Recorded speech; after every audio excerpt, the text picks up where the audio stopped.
ഇടുക്കി കുഞ്ചിത്തണിയിലെ പ്രസംഗത്തിൽ മന്ത്രി എം മണി സ്ത്രീകളെ അപമാനിച്ചെന്ന പരാതിയിൽ വസ്തുതയില്ലെന്ന് മുഖ്യമന്ത്രി പിണറായി വിജയൻ ചോദ്യോത്തരവേളയിൽ വ്യക്തമാക്കി. പോലീസ് അന്വേഷണത്തിൽ കേസെടുക്കാവുന്ന കുറ്റമുണ്ടായില്ലെന്ന് ബോധ്യപ്പെട്ടതിനാലാണ് കേസെടുക്കാത്തത്. സ്ത്രീകളെ അവമാനിക്കുന്ന തരത്തിലുള്ള പരാമർശങ്ങൾ ഉണ്ടായി എന്നത് വസ്തുതാവിരുദ്ധമായ കാര്യമാണ്.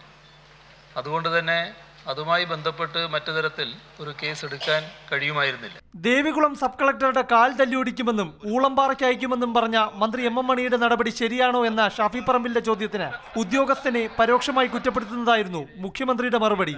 നിയമാനുസൃതമായ നടപടികൾ സ്വീകരിക്കുന്ന എല്ലാ ഉദ്യോഗസ്ഥന്മാരെയും സംരക്ഷിക്കുന്ന നിലപാടാണ് പൊതുവെ ഗവൺമെന്റിനുള്ളത്. പോലീസിലെ അച്ചടക്കം സർക്കാരിന് പ്രധാനമാണെന്ന് മുഖ്യമന്ത്രി പിണറായി വിജയൻ തിരുവഞ്ചൂർ രാധാകൃഷ്ണന് മറുപടി നൽകി. പോലീസിലെ അച്ചടക്കത്തിന് വലിയ തോതിലുള്ള മുൻഗണന തന്നെയാണ് നൽകുന്നത്. അച്ചടക്ക ലംഘനത്തിൻ്റെതായ ഒരു പ്രവണതയും അനുവദിക്കുന്ന പ്രശ്നമേ ഉണ്ടാവില്ല. ടി സെൻകുമാർ കേസിൽ സർക്കാരിന് എത്ര രൂപ ചെലവായെന്ന കാര്യം മറച്ചുവയ്ക്കില്ലെന്നും കൃത്യമായ കണക്ക് അറിയിക്കുമെന്നും മുഖ്യമന്ത്രി വ്യക്തമാക്കി. സംസ്ഥാനത്ത് 3000-ലധികം ഡെങ്കിപ്പനി കേസുകൾ റിപ്പോർട്ട് ചെയ്തിട്ടുണ്ടെന്നും ഇതിൽ 2100 തിരുവനന്തപുരത്താണെന്നും ആരോഗ്യമന്ത്രി കെ ശൈലജ കെ മുരളീധരന് മറുപടി നൽകി.